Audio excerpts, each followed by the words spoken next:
Isn't this fun? A video on changing tires. I figure I'd go over some basics of the car. Banks and banks of humming machinery. I've never seen so many knobs. Here, try that button over there. No.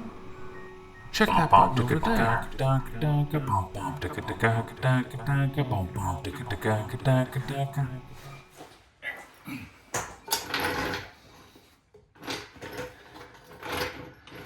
Find a nice spot to lift the car up. That looks good to me.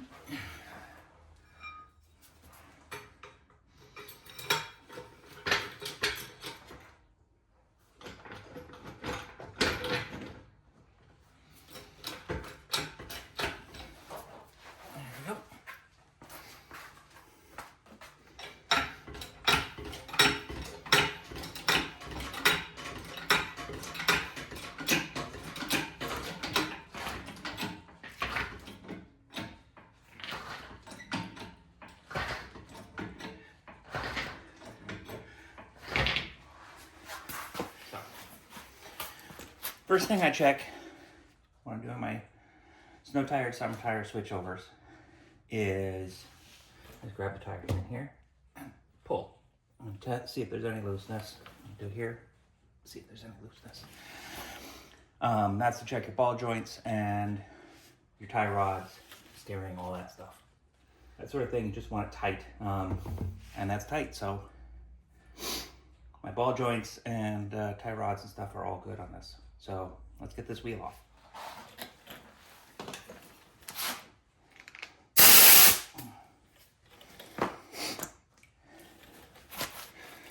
I only got this thing about a year ago.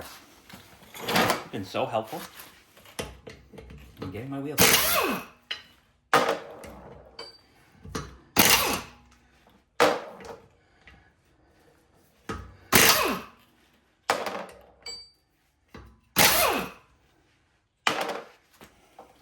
So one of the little tricks I use, because this Volkswagen doesn't have studs, I put my foot right here when taking the last bolt off. That keeps it from just falling off.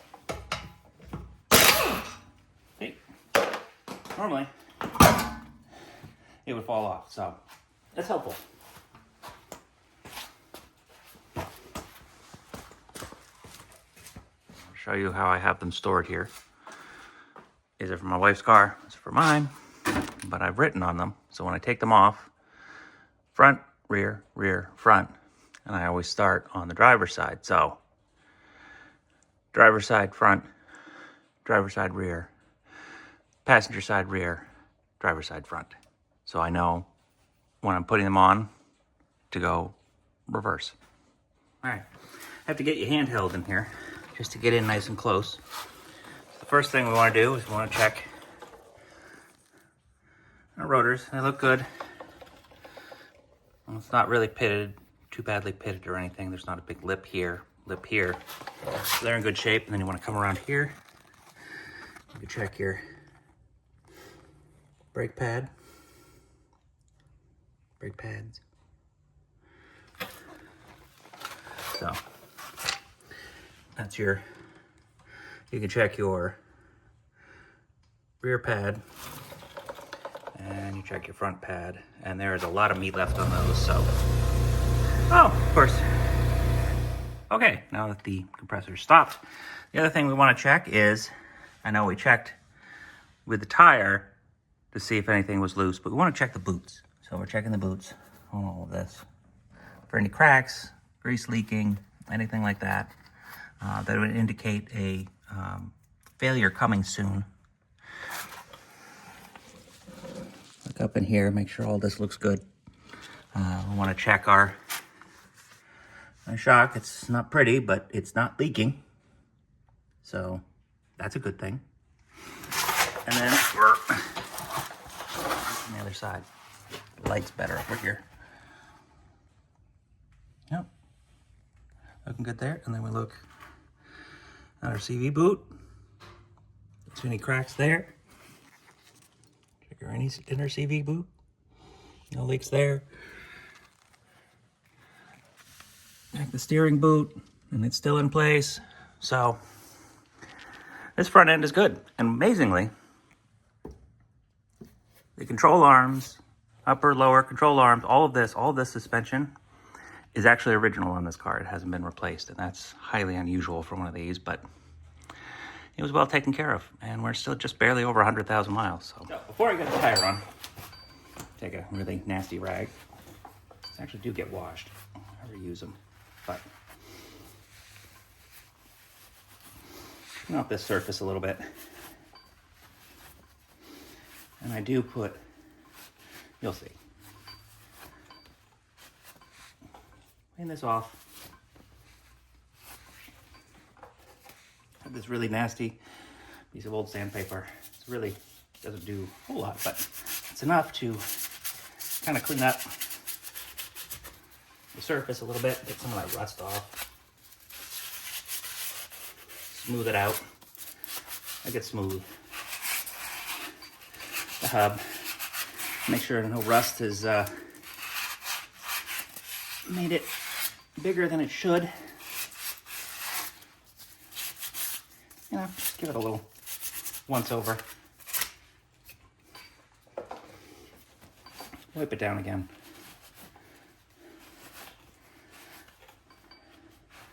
And then, if I can figure out where I put it, I'll be right back. Okay, I'm gonna take this lovely little can.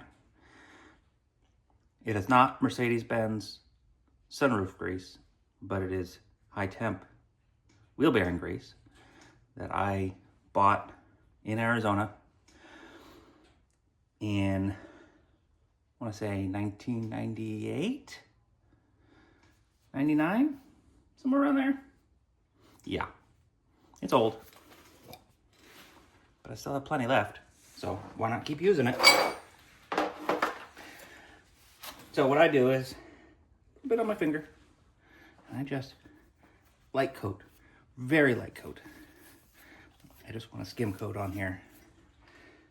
And I'm only doing this to try to slow the rust down. And if you live where there is winter, you will thank me for this, because you don't want it thick. That's going to really mess with things. You want a really, really light coat. Thin, thin, thin, thin, thin. Thin. Thin as you can. Just to slow down the rust a little bit, and it'll help you greatly. You saw that steel wheel just pop right off. That's why. I put just a tiny bit around here. Again, just a skim coating. This is just to keep the wheel from sticking in the winter or in the summer, whatever. Keeps it from like getting stuck on here. Makes your life much easier come tire or wheel change out time. So there you go. Little trick that I use. But again, I can't stress enough. Don't gob it on. You want a very thin layer. All right. Got a light there too. So I gotta sit there. Look at this. Try to line up this. I hate this part. But on the Passat, there's no set screw in there. So the rotor's gonna spin, which is really just annoying. Oh. I'm just sort of set my wheel to be roughly in the same spot. Get it on there. And I gotta get up nice and close. With the lug nut. Look inside. Oh, it moved. All right. Not too much. Get this in.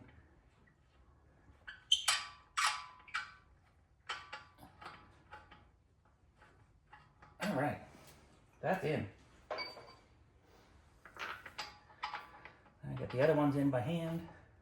As far as I dare.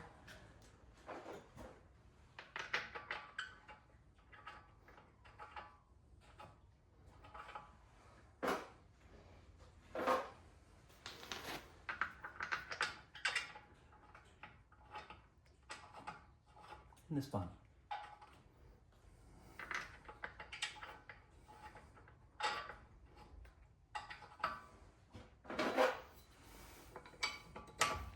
And just the factory tool. One of those things back when I went to junkyards.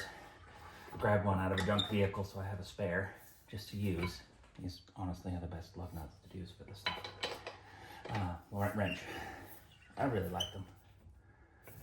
And remember, going star pattern, opposite, so you're not bending anything crazy, but you know, again, I'm just getting this in place. Really.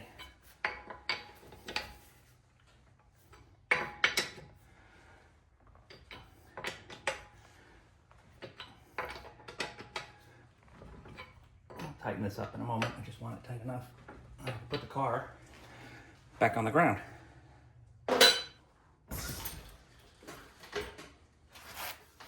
And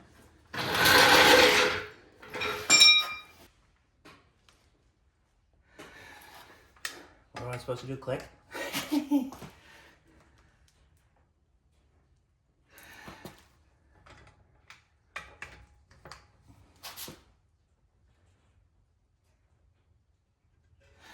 It's already at 80. That was nowhere near. There we go.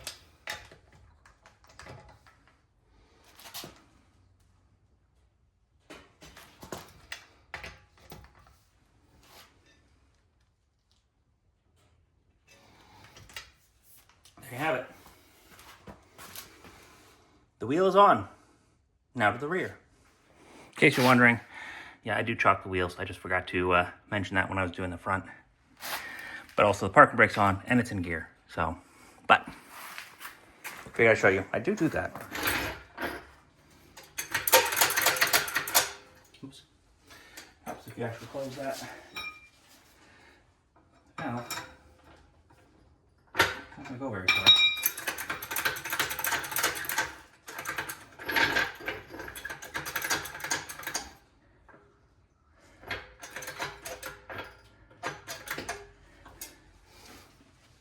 For tire changes, I have a few favorite spots I like to lift on, particularly part of the suspension.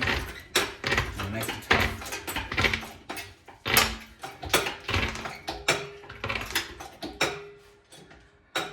I think this jack needs fluid. One day I'll get to that. And when you get near the top, there's not much to lift with.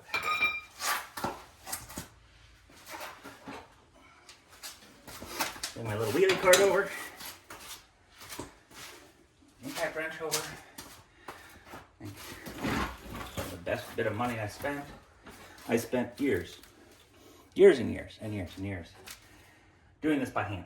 So I'd run around with the Volkswagen factory little lug tool, loosen all the wheels on all four, sometimes having to jump on them or just really muscle them hard and then jack it up and do it. This just made my life so much easier. I don't know why. I didn't buy one sooner. Just look at this. This is total cake. Cake of cake.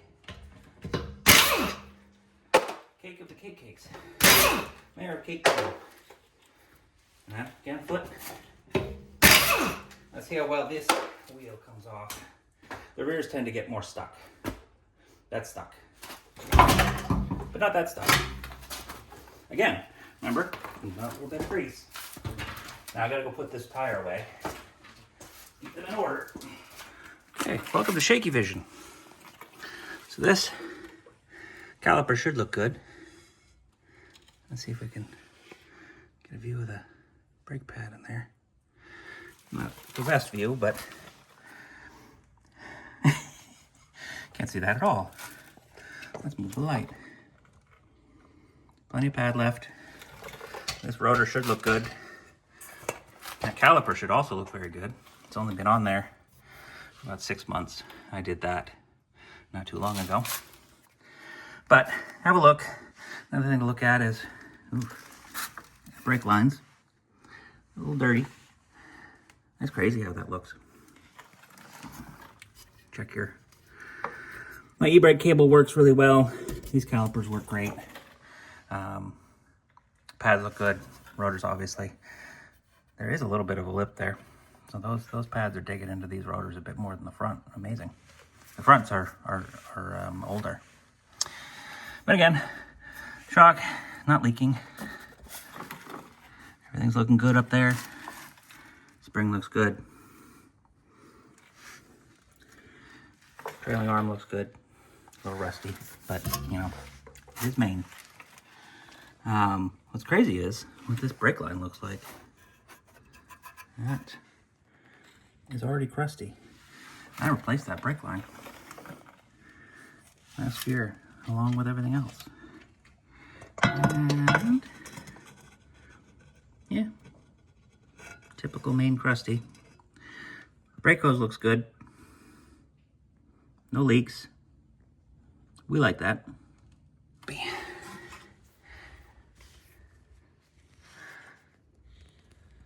I don't know. No. The exhaust mount has fallen off. The exhaust itself doesn't look bad. But the mount is not mounting. Wow, that pipe is quite the crust city. Oh boy. Yeah, won't be long. I'm gonna have to do an exhaust. Happy, happy, joy, joy. But right now, car's still nice and quiet. And this is, yeah, it's not bad. It's doable. It's fine. So let's get you back on the stand and we'll clean this up and get that tire. My light coat of grease, light on here, sanded, did all that stuff. So this one is ready for a wheel to get put on.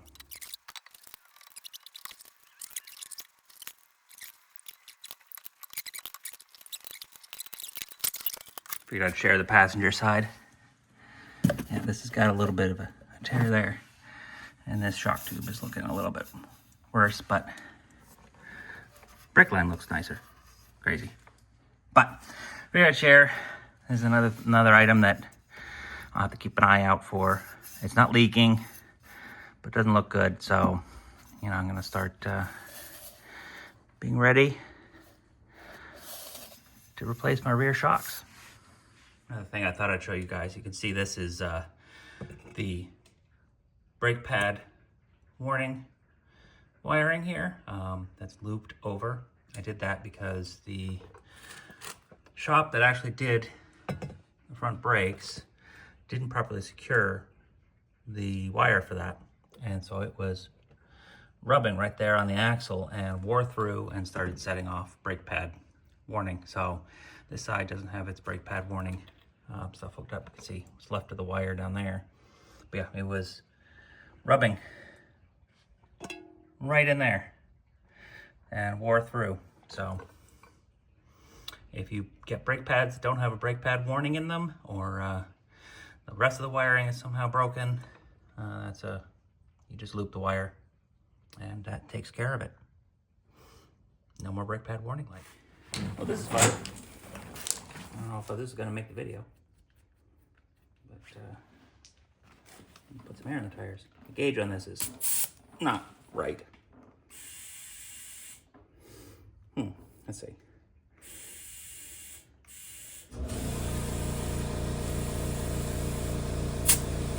Let's see where we're at.